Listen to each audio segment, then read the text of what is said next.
श्रीमन्महागणाधिपतये नमः। लक्ष्मीनारायणाभ्यां नमः। उमामहेश्वराभ्यां नमः। वाणीहिरण्यगर्भाभ्यां नमः। शचीपुरन्दराभ्यां नमः। मातापितृचरणकमलेभ्यो नमः। इष्टदेवताभ्यो नमः। कुलदेवताभ्यो नमः। ग्रामदेवताभ्यो नमः। स्थानदेवताभ्यो नमः। वास्तुदेवताभ्यो नमः। सर्वेभ्यो देवेभ्यो नमः। सर्वेभ्यो ब्राह्मणेभ्यो नमः। ओम सिद्धिबुद्धिसहिताय श्रीमन्महागणाधिपतये नमः। सभी माताएं वेद की विधि और कुल की रीति करके अर्घ्य पावड़े देती हुई बहुओं समेत सभी पुत्रों को परिछन करके महल में लिवाकर चली। निगम नीति कुल रीति करी अर्घ पावड़े देत। बधुन सहित सुत परिचि सब चली लवाई निकेत। और अंदर ले जाती है तो चारि सिंहासन सहज सुहाए। जनु मनोज निज हाथ बनाए। तिन पर कुंवर बैठारे। सादर पाय पुनीत पखारे। तो स्वाभाविक ही सुंदर चार सिंहासन जो मानो कामदेव ने अपने ही हाथों से बनाए और उन पर माताओं ने राजकुमारियों और राजकुमारों को बैठाया और आदर के साथ उनके पवित्र चरण धोए। अब यहां माताएं पुत्र और बहुओं के चरण, चूंकि यहां पर वर और दुल्हन जो है वो नारायण और लक्ष्मी के रूप में है, और चरण धोकर धूप दीप नैवेद्य वेद विधि पूजे बर दुल्हिन मंगल निधि। बारही बार आरती करही व्यजन चारु चामर सिर धरही। और फिर वेद की विधि के अनुसार मंगलों के निधान दूल्हा और दुल्हनों की धूप दीप और नैवेद्य आदि के द्वारा पूजा अर्चना की। अब माताएं बारंबार आरती कर रही हैं और वर वधुओं के सिरों पर सुंदर पंखे और चंवर ढल रहे हैं, और ये सब करके अनेकों वस्तुएं निछावर हो रही हैं। सभी माताएं आनंद से भरी हुई इस तरह से सुशोभित हो रही हैं कि मानो योगी ने परम तत्व को प्राप्त कर लिया। कि पावा परम तत्व जनु जोगी। अमृतु लहो जनु संतत रोगी। और सदा के लिए रोगी ने मानो अमृत पा लिया है। इस तरह माताएं सुशोभित हो रही हैं। और इतना ही नहीं, आगे भी कहते हैं कि जन्म रंक जनु पारस पावा। अंधहि लोचन लाभु सुहावा। जन्म का दरिद्री मानो पारस पा गया हो, और अंधहि लोचन लाभ सुहावा, अंधे को सुंदर नेत्रों का लाभ हुआ। मुख बदन जनु सारद छाई। मानहु समर सूर जय पाई। गूंगे के मुख में मानो सरस्वती आकर विराजमान हो गई, और सूरवीर ने मानो युद्ध में विजय पाली है। तो एहि सुख ते सत कोटि गुण। पावहि मातु आनंद। भाइन सहित बियाही घर। आए रघुकुल चंदु। इन सुखों से भी 100 करोड़ गुना बढ़कर आनंद माताएं पा रही हैं। क्यों पा रही हैं? क्योंकि रघुकुल के चंद्रमा श्री राम जी विवाह करके अकेले नहीं भाइयों सहित घर आए हुए हैं। लोक रीति जननी करही, बर दुलहिन सकुचाई, मोदु बिनोदु बिलो की बड़, राम मन ही मुस्काई। माताएं लोक रीति करती हैं और दूल्हा दुल्हने सकुचाते हैं। यह लोक रीति कोहबर में हो रही है और इस महान आनंद और विनोद को देखकर प्रभु श्री रामचंद्र जी मन ही मन मुस्कुरा रहे हैं। आज का प्रसंग इसी के आगे से, देव पितर पूजे विधिनी की, पूजी सकल वासना जी की। भाई मन की सभी वासनाएं पूरी हुई, जानकर देवता और पितरों की भली भांति पूजन किया। सब ही बंदी मांग ही बरदाना, भाईन सहित राम कल्याणा। सबकी वंदना करके माताएं यही वरदान मांग रही हैं, यही वरदान मांगती हैं कि भाइयों सहित श्री राम जी का कल्याण हो। अंतरहित सूर्य आशीष देही, मुदित मातु अंचल भरि लेही। देवता छिपे हुए अंतरिक्ष से आशीर्वाद दे रहे हैं और माताएं आनंदित होकर आंचल भर कर ले रही हैं। माताएं जो सुहागिनी स्त्रियां हैं वो लेती हैं तो आंचल में लेती हैं, अपने आंचल में, तो आंचल भर ले ही कि आनंदित होकर आंचल भर कर ले रही हैं। और तदंतर राजा ने बरातियों को बुलवा लिया कि भूपति बोली बराती लीन्हे, जान बसन मणि भूषण दीन्हे। और उन्हें सवारियां, वस्त्र, मणि यानी रत्न और विभिन्न प्रकार के आभूषण दिए। आय सुपाई राखी उर राम ही, मुदित गए सब निज निज धाम ही। और आज्ञा पाकर श्री राम जी को हृदय में धारण कर वे सब आनंदित होकर अपने अपने घर को गए।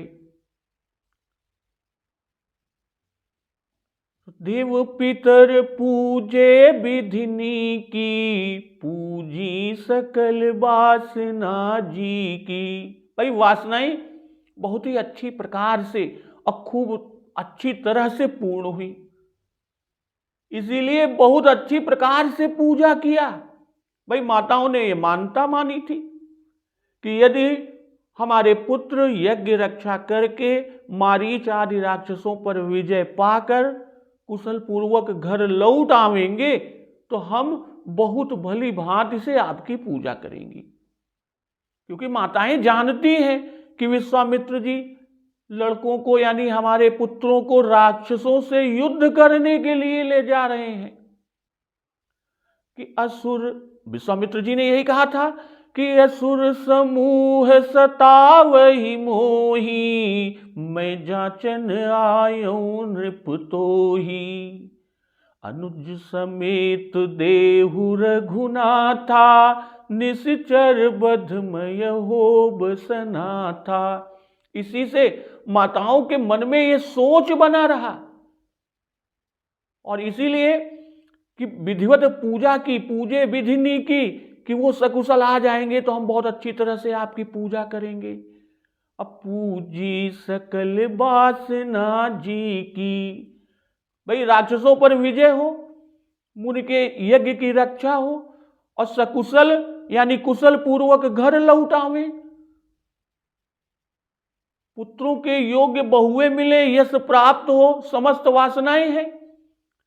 भूत भावन भगवान शिव शंकर जी ने आगमी रूप से आकर कि जन्म प्रसंग कहो कौशिक मिससी स्वयंवर गायो, राम भरत रिपुदवन लखन को जय सुख सुजस सुनायो। गीतावली में उल्लेख है, तब तुलसीदास रनिवास रहस बस भयो सब को मन भायो। तो इससे विवाह की भी वासना सिद्ध होती है। भाई सब पुत्र बहुओं सहित कुशल पूर्वक विजय और यश पाकर लौट आए हैं। इससे माताओं के आनंद का कोई पारावार ही नहीं है, यानी उनके आनंद का कोई पार ही नहीं है। सब ही बंदी मांग ही बरदाना, भाई न सहित राम कल्याणा। पहले पूजा की मन्नत मानी, तब चारों भाई ब्याह करके घर आए। अब वर मांगती हैं कि आपकी कृपा से चारों भाई बहुओं समेत सकुशल रहे, कि भाई न सहित राम कल्याणा। भाई जब सब भाइयों का कल्याण हो तब प्रभु श्री राम जी का कल्याण है। अर्थात श्री राम जी अपने भाइयों के सुख से सुखी होते हैं, बिना भाइयों के सुख भी भोगना नहीं चाहते। जैसा कि जन्मे एक संग सब भाई, भोजन शयन के लीलरिकाई। करन बेद उपबीत बियाहा, संग संग सब भय उछाहा। विमल वंश यहु अनुचित एकु, बंधु बिहाई बड़े ही अभिषेकु। प्रभु सप्रेम पचितानि सुहाई। भाई ये कि प्रभु भाइयों के साथ ही सारा, कि एक साथ जन्मे, एक साथ भोजन शयन और लड़काई का खेल, कर्णवेद उपवीत विवाह सब एक साथ हुआ। तो अंतरहित सूर्याशीष देहि, मुदित मातु अंचल भर लेहि। देवताओं के गुप्त रहने के पीछे का भाव कि देवता मंत्र द्वारा प्रकट होते हैं। विवाह में जब ब्राह्मणों ने मंत्र पढ़कर देवताओं का आवाहन किया तब सब देवता प्रकट हुए। जब रानियों ने देव और पितृ का पूजन किया तब वे गुप्त रहे, इसी से उन्होंने गुप्त आशीर्वाद दिया। माता ने सबका कल्याण मांगा और देवताओं ने कल्याण होने का आशीर्वाद दिया। अब यहां अंतरहित कहें या अंतरहित, भाई अंतरहित का भाव कि दिखाई नहीं पड़ते, केवल उनकी वाणी सुनाई देती है। तो फिर यहां एक प्रश्न होता है कि मूर्ति का बोलना मंगल माना जाता है, परंतु यहां मूर्ति नहीं बोल रही है, देवता स्वयं ही अदृश्य रूप से आशीर्वाद दे रहे हैं। और अंतरहित को अगर इस तरह अंतरहित, यह आशीर्वाद अंतरहित है, या यूं भी कहें कि अंतःकरण से हित पूर्वक है, प्रीति के वास्ते आशीर्वाद देते हैं। अंतरहित यानी अविनाशी होने का वरदान, अविनाशी होने का वर देवता देते हैं। और उधर राजा जी भूपति बोली बराती लीन है, जान बसन मणि भूषण दीन है। जब रानियां चारों भाइयों को बहुओं सहित भीतर ले गई तब राजा महाराज दशरथ जी ने बरातियों को बुलाकर विदा किया कि भूपति बोल बराती लीन है, बुलाकर जान बसन मणि भूषण दीन है। जान यानी यान, वाहन, रथ, हाथी, घोड़ा, पालकी, नालकी आदि सभी सवारियां, असवारियों का ये वाचक भी है। जैसे मागध सूत बंदी गुण नायक, चले जान चढ़ी जो जेहि लायक। तो जान यानी वाहन, यान। और कहते हैं जान बसन, तो बसन यानी ऊनी, रेशमी, कारपासी, कौसे आदि, अर्थात सभी प्रकार के वस्त्र। और इसी प्रकार मणि, तो मणि से सब प्रकार के रत्न और भूषण से सब प्रकार के भूषण। तो आय सुपाई राखी उर राम ही, मुदित गए सब निज निज धाम ही। राजा दशरथ जी ने बरातियों को बुलाकर उनका सत्कार किया और बाराती राजा की आज्ञा से आ गए तो यह दोनों ओर परस्पर अन्योन्य भाव बाबा गोस्वामी तुलसीदास जी ने दिखाया कि राजा ने बारातियों में भाव किया तो वैसे ही बारातियों ने राजा जी में किया। श्री राम जी महल के भीतर हैं, बधुन सहित सुत परिछ सब चली लवाई निकेत। माताएं उनको परिछन के बाद अंदर लेके गई, इसलिए प्रभु श्री राम जी अंदर हैं। तो इसलिए सभी बाराती श्री राम जी का ध्यान करके अब प्रभु श्री राम जी को हृदय में धारण कर हृदय में रख कर चले कि मुदित गए सब निज निज धाम ही। तो इस तरह यान वसन मणि आभूषणों के पाने से बाराती मुदित नहीं हुए, इनको पाकर वह मुदित हुए, प्रसन्न हुए, आनंदित हुए। जब सभी बाराती प्रभु श्री राम जी को हृदय में रखा तब वह मुदित हुए। यानी श्री अयोध्या वासियों की प्रीति प्रभु श्री राम जी में है, न कि विभिन्न प्रकार के पदार्थों में। इस तरह पुर नर नारी सकल पहिराए, घर घर बाजन लगे बधाए।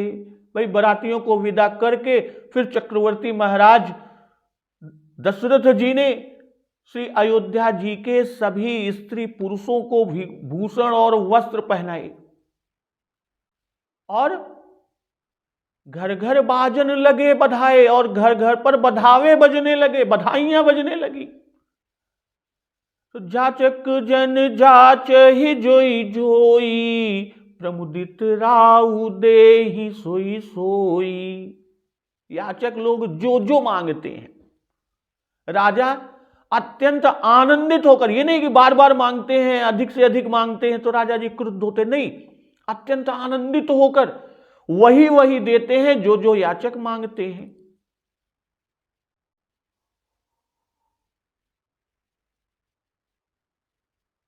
तो सेवक सकल बजनिया नाना, पूरन किए दान सन्माना। भाई सभी सेवक सकल यानी नाऊ बारी कहार आदि जितने भी सेवक हैं, सेवक और सभी अनेक बाजा बजाने वालों को चक्रवर्ती महाराज दशरथ जी ने दान सम्मान से पूर्ण अर्थात भरपूर प्रसन्न व संतुष्ट कर दिया। तो देहि आशीष जोहारी सब, गावहि गुण गण गात, तब गुरु भूसुर सहित गृह, गवनु कीन्ह नरनाथ।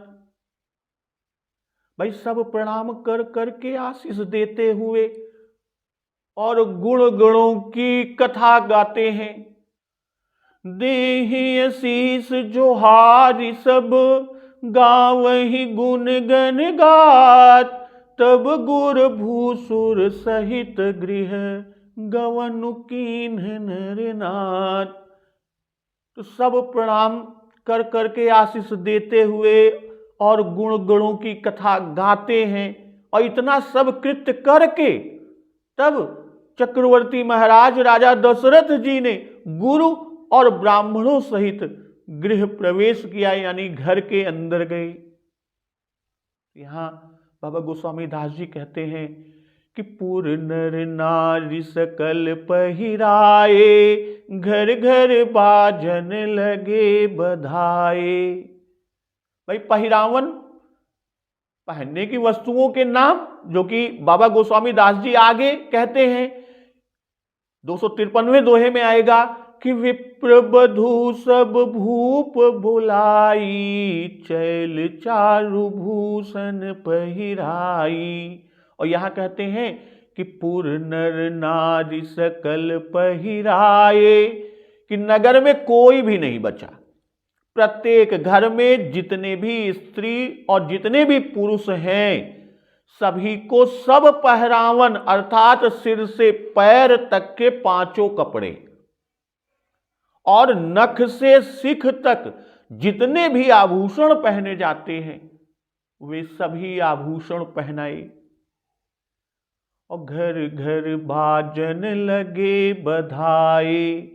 भाई जब घर घर पहिरावन पहुंचा, तो सब घर घर पर पहरावन पहुंचा, तब घर घर बधाई होने लगी। असुख के अवसरों पर बाजों का बजना भी बधाई कहलाता है।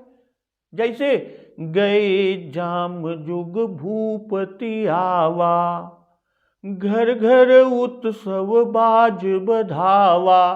तो जब श्री राम जी का समाचार मिला तब बधाई बजी, जब वे ब्याह करके घर आए तब बधाई बजी कि समाचार सब लोगन पाए, लागे घर घर होन बधाए।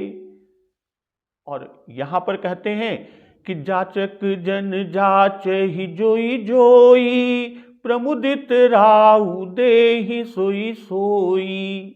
भाई याचक है, इसी से याचना करना। अब प्रमुदित कहने का आशय कि याचना करना तो अशोभन है, अशोभनीय, पर याचकों का याचन करना शोभन है, शोभा देता है। यथा नाम तथा गुण, तो इसी से याचकों का मांगना सुनकर चक्रवर्ती महाराज राजा दशरथ जी प्रसन्न होते हैं कि प्रमुदित राव देहि सोई सोई। और यह राजा की उदारता है। कहने का भाव कि एक याचक अनेक वस्तुओं को मांगता है। जाचक जन जाचहि जोई जोई, अनेक वस्तुओं को मांगता है, तो भी महाराज दशरथ जी रुष्ट नहीं होते, बल्कि उल्टे विशेष प्रसन्न होकर देते हैं। एक वस्तु मांगता है तब मुदित होते हैं, जब अनेक वस्तुएं मांगता है तो महाराज दशरथ जी प्रमुदित होते हैं। अर्थात ज्यों ज्यों मांगते हैं त्यों तो अधिक आनंद मिलता है। तो सेवक सकल बजनिया नाना, पूरन किए दान सन्माना। भाई ये सेवक भीतर जाने वाले नहीं है, महल के अंदर नहीं जाएंगे, घर में नहीं प्रवेश करेंगे, इसी से इन्हें द्वार पर ही विदा कर दिया। सब सेवकों और बाजे वालों का दान और सम्मान से पूर्ण करना बाबा गोस्वामी तुलसीदास जी कह रहे हैं। तो इस पर एक शंका बनती है कि दान तो वही कहलाता है जो द्विज को दिया जाता है, जो विप्र को दिया जाता है, तब यहां सेवक और बाजे वालों को दान से पूर्ण करना कैसे कह दिए? तो इसका समाधान कि यहां धर्म वाला दान अर्थ नहीं है। भाई किसी वस्तु के देने को भी दान कहते हैं, जैसे कि साम दाम अरुदंड विभेदा। यहां पर दाम, तो इसमें शत्रु को कार्य सिद्धि के लिए कुछ देना दान यानी नीति कहा गया, तो वो नीति के अनुसार दिए। अब पूरन किए दान सन्माना, तो पूरन किए कहने का आशय सेवक वेतन पाते हैं, अब बाजे वाले अपनी मेहनत मजूरी पाते हैं, परंतु उनको उनके वेतन और मेहनत मजूरी से अधिक दिया, बहुत अधिक दिया। और दान सन्माना, पुर के स्त्री पुरुषों सुहागिनों ब्राह्मणियों को जो दिया जाता है वह पहरावन कहलाता है। इसी से उनके संबंध में पहिराए या पहिरावन शब्दों का उपयोग बाबा गोस्वामी दास जी ने किया। तो देहि असीस जोहारि सब, गावहि गुण गण गात, तब गुर भूसुर सहित गृह, गवनु कीन्ह नर नाथ। भाई सबको दान और सम्मान से परिपूर्ण किया, इसी से अब आशीष देते हैं। जोहारी यानी प्रणाम करके, राजा से विदा होकर चलना चाहते हैं, इसी से प्रणाम करते हैं। तो अब तक तो बाहर का जितना काम था महाराज दशरथ जी ने वह सारा काम पूरा कर लिया। अब राजा दशरथ जी घर की ओर चलते हैं कि तब गुर भूसुर सहित गृह, गवनु कीन्ह नरनाथ। तो गवनु कीन्ह नरनाथ, भाई सब पुरुषों पर ममत्व रखते हैं। कौन? महाराज दशरथ जी। और ये सब हमारे हैं, यही भाव को रखते हैं। इसी से सबको सम्मान करके सुखी करके तब भीतर गए, और भीतर गुरु और ब्राह्मणों को साथ लेके गए। और क्यों लेके गए उसको आगे कहते हैं। जो वशिष्ठ अनुशासन दीन्ही, लोक वेद विधि सादर कीन्ही। श्री वशिष्ठ जी ने जो आज्ञा दी उसे लोक और वेद की विधि के अनुसार राजा ने आदर पूर्वक किया। अब भूसुर भीर देख सब रानी, सादर उठी भाग्य बढ़ जानी। अब ब्राह्मणों की भीड़ को देखकर अपना बड़ा भारी भाग्य पूर्ण जानकर सभी रानियां आदर पूर्वक उठी। पाय पखारी सकल अनवाए, पूजी भली विधि भूप जेवाए। चरण धोकर उन्होंने सबको स्नान कराया रानियों ने, और भली प्रकार पूजा करके महाराज दशरथ जी ने उनको भोजन कराया। आदर दान प्रेम परिपोसे, देत असीस चले मन तोसे। आदर दान और प्रेम से परिपुष्ट हुए और सभी ब्राह्मण मन से संतुष्ट होकर आशीर्वाद देते हुए चलते हैं। जो वशिष्ठ अनुशासन दीन्ही, लोक वेद विधि सादर कीन्ही।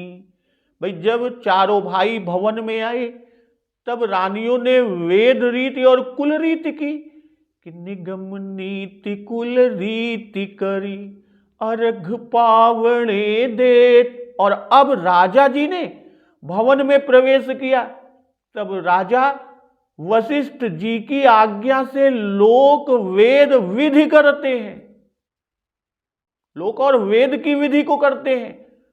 भाई वशिष्ठ जी पुरोहित हैं और यह काम पुरोहित का है।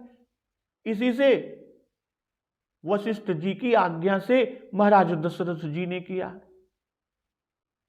और सादर कि लोक और वेद विधि करने में राजा को बड़ी श्रद्धा है, आदर पूर्वक करते हैं। अब ब्राह्मणों को साथ में लाए। भूसुर भीर देख सब रानी, सादर उठी भाग्य बढ़ जानी। भूसुर भीर देखकर उठी, इसका आशय कि गुरुजी का यहां इसको कहने पर यह नहीं कि गुरुजी के लिए कहा ही नहीं, खाली भूसुर भीड़ ब्राह्मणों की भीड़ देखकर, क्योंकि वशिष्ठ जी भी तो ब्राह्मण ही हैं। तो बाबा जी ने एक साथ सबको कहा। अब भूसुर कि देव भाव से उनको देखकर उठी, पति को भी देखकर उठना नहीं बाबा जी ने कहा, क्योंकि भूसुर को यानी ब्राह्मणों को देखकर उठने से पति का निरादर नहीं हुआ, किंतु वे भी यह ब्राह्मण भक्ति देखकर प्रसन्न होते हैं। फिर वे सबके साथ ही हैं तो अभिवादन सबका एक साथ ही हो गया। सादर उठी भाग्य बढ़ जानी। देखकर शीघ्र ही उठना, किंचित भी विलंब न करना, यह सादर उठना है। देर से उठती तो अनादर होता। और सब रानी यानी सभी रानियों के उठने को बता रहे हैं कि ब्राह्मणों में सबको प्रेम है, सभी रानियों को प्रेम है। और दूसरा भाव कि ब्राह्मण बहुत हैं, सबका पूजन करना है, इससे भी सब उठी। और तीसरा भाव कि सभी उनका पूजन करने के लिए उठी। अब भाग्य बढ़ जाने का भाव कि विप्रों का समाज बड़े भाग्य से प्राप्त होता है कि विप्र वृंद सब सादर बंदे, जानी भाग बढ़ राहु आनंदे। तो बड़े भाग्य, एक ही ब्राह्मण के आगमन से भाग्य का उदय हो आता है। और हमारे यहां तो ब्राह्मणों की भीड़ ही आ गई है, तब हमारे भाग्य का क्या कहना। केवल एक ब्राह्मण श्री विश्वामित्र जी के आने से कितना सुख प्राप्त हुआ, और अब तो बहुत से ब्राह्मण एक साथ ही आए हैं, तब हमें न जाने क्या क्या मंगल मोद प्राप्त हो जाए। पाय पखारी सकल अनवाए, पूजी भली विधि भूप जेवाए। भाई स्नान करने का भाव, ब्राह्मण बारात से आए हैं अब बिना स्नान किए वे भोजन कर नहीं सकते, इसलिए स्नान कराया। और दूसरा भाव कि खोटसोपचार पूजन में स्नान भी है। और राजा ब्राह्मणों को लिवा आए हैं, यह आवाहन है। रानी ने उनको चौकी पर बिठाया, यह आसन है। चरण धोए, यह पाद्य है। कुल्ली करने के लिए जल दिया, यह आचमन है। अब ब्राह्मणों के आगे जल छोड़ा, यह अर्घ्य है। नहलाया, यह स्नान है। तो यहां तक का कृत्य रानियों का हुआ। और आगे राजा का कृत्य, यानी रानियों ने स्नान कराया और राजा ने भली प्रकार पूजा करके सभी ब्राह्मणों को भोजन कराया। तो रानियों ने स्नान कराया, इसका कारण यह कि श्री गुरु जी वशिष्ठ जी ने राजा को लोक और वेद की विधि करने की आज्ञा दी थी।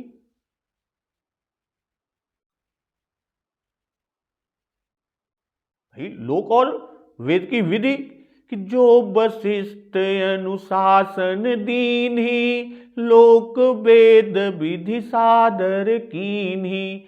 तो महाराज दशरथ जी लोक और वेद की विधि करने में लगे। और जितनी देर उन्हें लोक और वेद की विधि के करने में लगी, उतनी ही देर में इधर रानियों ने ब्राह्मणों को स्नान कराया। सारी व्यवस्था स्नान की किया। और पूज भली विधि, भली विधि से अर्थात खोटसोपचार पूजन किया और अच्छी प्रकार से भोजन कराया। और इस तरह आदर दान प्रेम परिपोसे, देत आशीष चले मन तो से। भाई ब्राह्मण मान की इच्छा रखते हैं, इसी से उनका आदर किया। अब ब्राह्मण दान के अधिकारी हैं, इसी से उनको दान दिया।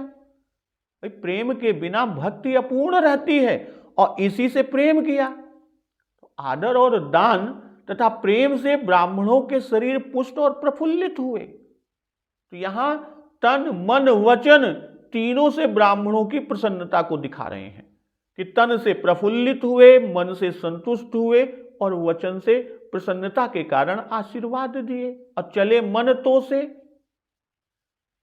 राजा ने वचन से आदर किया, तन से दान दिया और मन से प्रेम किया। इसी से ब्राह्मण तन मन वचन से प्रसन्न हुए। इसके बाद बहुविधि कीन्हि गाधि सुत पूजा, नाथ मोहि समधन्य न दूजा। भाई गाधी महाराज के पुत्र श्री विश्वामित्र जी की बहुत विधि से पूजा की और बोले कि हे नाथ, मेरे समान धन्य और कोई दूसरा नहीं है। किन्हीं प्रशंसा भूपति भूरी, रानिन सहित लीन्हि पग धूरी। राजा दशरथ जी ने विश्वामित्र जी की भूरी भूरी प्रशंसा किया और रानियों सहित उनके चरणों की धूल सिरोधार्य किया। भीतर भवन दीन बरवासु, मन जोगवत रहन पुर निवासु। महल के भीतर विश्वामित्र जी को ठहरने के लिए उत्तम स्थान दिया, जिसमें राजा और रनवास उनका मन जो होते रहे, देखते रहे, कहने की जरूरत न पड़े। पूजे गुरुपद कमल बहोरी, कीन्हि विनय और प्रीति न थोरी। फिर उन्होंने श्री गुरु जी के चरण कमलों की पूजा की और विनती किया। उनके हृदय में प्रीति थोड़ी नहीं है, कीन विनय और प्रीति न थोरी, अर्थात यह सब उन्होंने बड़े ही प्रेम से किया। बधुन समेत कुमार सब, रानिन सहित महीस। पुनि पुनि बंदत गुरु चरण, देत आशीष मुनीसु। बहुओं समेत चारों राजकुमार और सब रानियों सहित राजा बारंबार बार बार गुरु जी के चरणों की वंदना करते हैं और मुनिराज आशीर्वाद दे रहे हैं।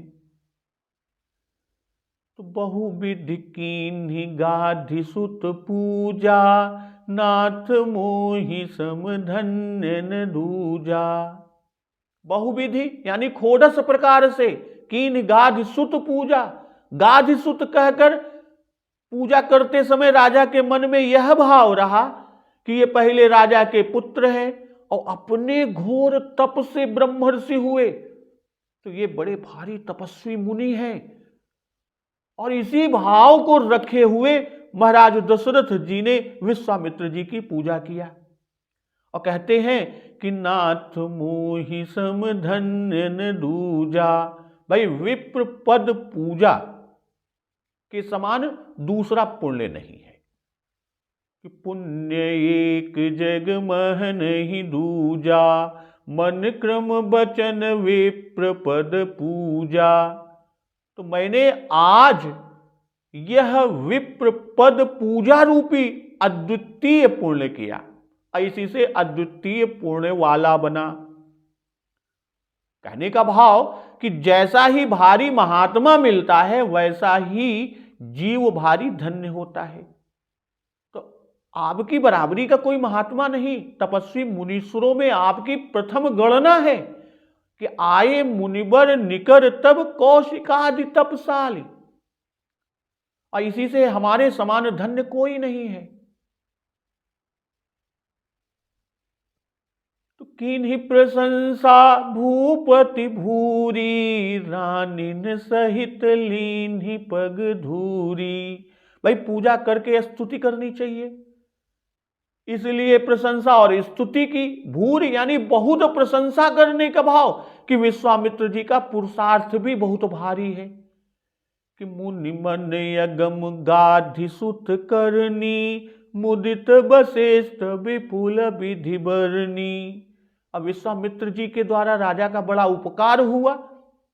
अब विश्वामित्र जी ने पहले ही कहा कि देहु भूप मन हर्षित, तजहु मोह अज्ञान, धर्म सुजस प्रभु तुम कहूं, इन कह अति कल्याण।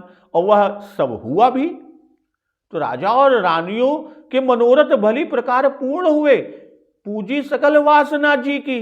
तो उस उपकार को मानकर कृतज्ञता दिखा रहे हैं, या कृतज्ञता दिखाने के लिए, दर्शित करने के लिए, सूचित करने के लिए बहुत स्तुति किया।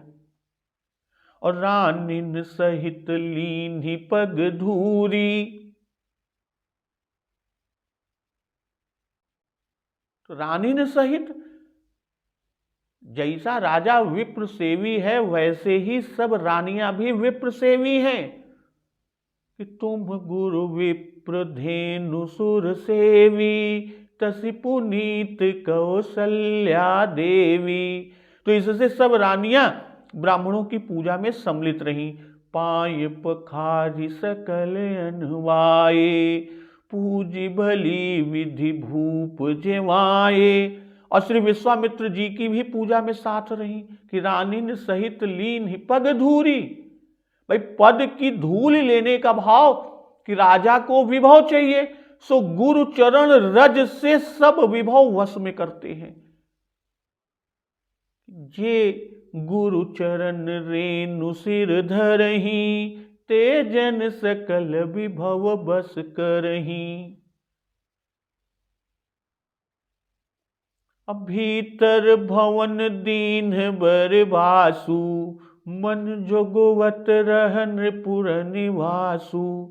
भाई महल के भीतर वास देने का भाव, यह सब संपदा आपकी है, मैं स्त्री पुत्रों सहित आपका सेवक हूं कि नाथ सकल संपदा तुम्हारी, मैं सेवक समेत सुत नारी। इसी से न तो बाहर वास दिया, न सेवकों से सेवा ही कराई।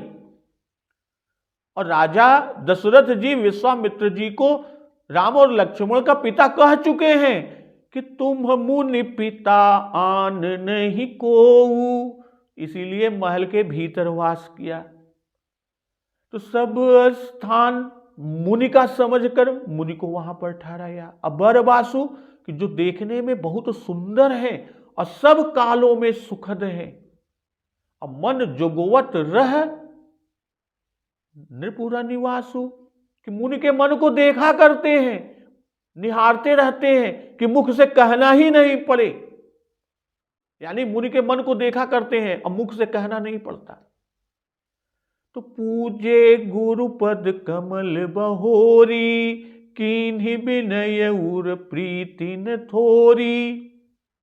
राजा ने गुरु चरणों में तन मन वचन से भक्ति की, तन से श्री गुरु पद कमल की पूजा किया, मन से प्रीति किया और वचन से विनती किया।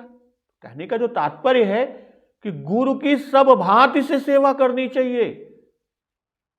जैसा उल्लेख है कि तुम ते अधिक गुर ही जिय जानी, सकल भाय से वही सन्मानी। तो ठीक वैसे ही राजा दशरथ जी ने भी किया। गुरुपद कमल, गुरुपद कमल की पूजा तीसरी भक्ति है।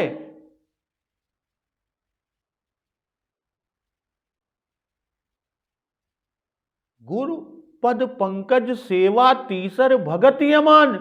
तो गुरु पद पूजा करके यह बताया कि भगवान की तीसरी भक्ति की।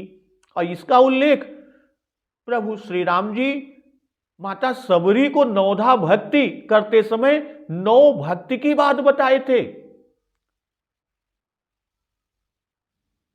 प्रभु श्री राम जी माता सबरी से कहते हैं कि कह रघुपति सुनु भामि निभाता, मानऊ एक भगति करनाता। कि जो अधम से भी अधम है उनके लिए कहते हैं कि हे भामिनी मेरी बात सुन, मैं तो केवल एक ही भक्ति यानी एक भक्ति ही का संबंध मानता हूं। जाति पाति कुल धर्म बड़ाई, धन बल परिजन गुण चतुराई। जाति पाति कुल धर्म बड़ाई, धन बल कुटुंब गुण चतुरता, इन सबके होने पर भी भक्ति से रहित मनुष्य कैसा लगता है, उसको प्रभु श्री राम जी अपने मुख से कह रहे हैं कि भगतिहीन नर सोहई कैसा, बिनु जल बारिद देखिए जैसा। कि जैसे जलहीन बादल यानी भक्ति से रहित मनुष्य कैसा लगता है, जैसे जलहीन बादल यानी शोभाहीन दिखाई पड़ता है। तो अब आगे कहते हैं कि नवधा भगति कहूं तो ही पाही, सावधान सुनु धरु मन माही। कि मैं अब अपनी नवधा भक्ति कहता हूं और सावधान होकर सुनो। प्रथम भगति संतन कर संगा, कि पहली भक्ति संतों का सत्संग, और दूसर रति मम कथा प्रसंगा। और दूसरी भक्ति है मेरे कथा प्रसंग में प्रेम। गुरुपद पंकज सेवा तीसरी भगति अमान। तीसरी भक्ति है अभिमान रहित होकर गुरु के चरण कमलों की सेवा। चौथी भगति मम गुण गण करई कपट तजिगान। और चौथी भक्ति कि कपट छोड़कर मेरे गुण समूहों का गान करे। मंत्र जाप मम दृढ़ विश्वासा, पंचम भजन सुभेद प्रकाशा। मेरे राम नाम यानी राम मंत्र का जाप और मुझ में दृढ़ विश्वास, यह पांचवी भक्ति है। छठ दम शील बिरति बहुकर्मा, निरत निरंतर सज्जन धर्मा। और छठी भक्ति इंद्रियों का निग्रह, शील यानी अच्छा स्वभाव या चरित्र, और बहुत कार्यों से वैराग्य तथा निरंतर संत पुरुषों के धर्म यानी आचरण में लगा रहना। सातव सम मोहिमय जग देखा, मोते संत अधिक कर लेखा। सातवीं भक्ति जगत भर को समभाव से मुझ में ओतप्रोत यानी राममय देखना, पूरे जगत को राममय समान भाव से, और संतों को मुझसे भी अधिक करके मानना। आठवीं जथा लाभ संतोषा, सपने हु नहीं देखई पर दोषा। और 8वीं भक्ति, जो कुछ मिल जाए उसी में संतोष करना है और स्वप्न में भी पराये दोषों को न देखना। नवम सरल सब सन छलहीना, मम भरोस ही हरसन दीना। और 9वीं भक्ति सरलता और सबके साथ कपट रहित बर्ताव करना, हृदय में मेरा भरोसा रखना और किसी भी अवस्था में हर्ष और दैन यानी विषाद का न होना। इस तरह प्रभु श्री राम जी माता सबरी से कहते हैं कि नव महु एकौ जिनके होई, नारी पुरुष सचराचर कोई। तो इन 9 भक्ति में से जिनके पास एक भी होती है, एक भी भक्ति हो, वह स्त्री पुरुष जड़ चेतन कोई भी हो, सोई अतिशय प्रिय भामिनी मोरे, सकल प्रकार भगति दृढ़ तोरे। तो हे भामिनी, मुझे वही अत्यंत प्रिय है, फिर तुझ में तो सभी प्रकार की भक्ति दृढ़ है। तो ये 9 भक्ति, 9धा भक्ति की बात प्रभु श्री राम जी ने माता सबरी जी से कही थी। तो वही यहां उसमें गुरु पद पूजा करके तीसरी भक्ति किया महाराज दशरथ और उनके परिवार के लोग। और कीन्हि विनय उर प्रीति न थोरी, गुरु देवता और ब्राह्मण आदि की विनय प्रेम से करनी चाहिए। शीस नवहि सुर गुर द्विज देखी, प्रीति सहित करि विनय बिसेखी। भाई प्रेम से किया जाए जो भी विनय हो। तो बधुन समेत कुमार सब, रानिन सहित महिष, पुनि पुनि बंदत गुरु चरण, देत यशीस मुनीसु। चारों भाइयों सिंहासन से उतरकर स्त्रियों सहित यानी अपने पत्नी के साथ चारों भाई आकर गुरु जी की सेवा में सम्मिलित हुए, साथ हो लिए। अब गुरु की सेवा भारी यज्ञ के समान है और यज्ञ स्त्री सहित किया जाता है। बिना स्त्री के आप यज्ञ करेंगे तो वह यज्ञ फलीभूत नहीं होता। इसी से चारों भाई स्त्रियों सहित सेवा करते हैं और राजा भी रानियों सहित सेवा में तत्पर हैं। पुनि पुनि बंदत गुरु चरण, देत यशीस मुनीसु। भाई प्रेम में मग्न है, इसी से बारंबार प्रणाम करते हैं। प्रेम मगन मुख बचन ने आवा, पुनि पुनि पद सरोज सिर नावा। और पहले गुरु की पूजा और विनय किए, अब यहां वंदन अर्थात प्रणाम करते हैं। और देत आशीष कि गुरु जी सबको पृथक पृथक आशीष दे रहे हैं। तो वंदन में अभिवादन और स्तुति दोनों आ जाते हैं। वदि अभिवादन स्तुत्योह, ये दोनों आ जाते हैं। तो आगे विनय कीन्हे उरयति अनुरागे, सुत संपदा राखी सब आगे। ने गुमागी मुनि नायक लीन्हा, आशीर्वाद बहुत विधि दीन्हा। उर्धर राम ही सिय समेता, हरस कीन्ह गुर गवनु निकेता। विप्र बधू सब भूप बोलाई, चैल चारु भूषण पहिराई। तो अब पुत्रों और सब संपत्ति को गुरु जी के आगे रखकर और हृदय में अत्यंत अनुराग से भरे हुए राजा दशरथ जी ने विनती किया और मुनिराज ने अपना नेग मांग लिया और बहुत प्रकार से आशीर्वाद दिया। तो इस प्रसंग का श्रवण अमृत रसपान हम लोग अगले दिवस की कथा में करेंगे।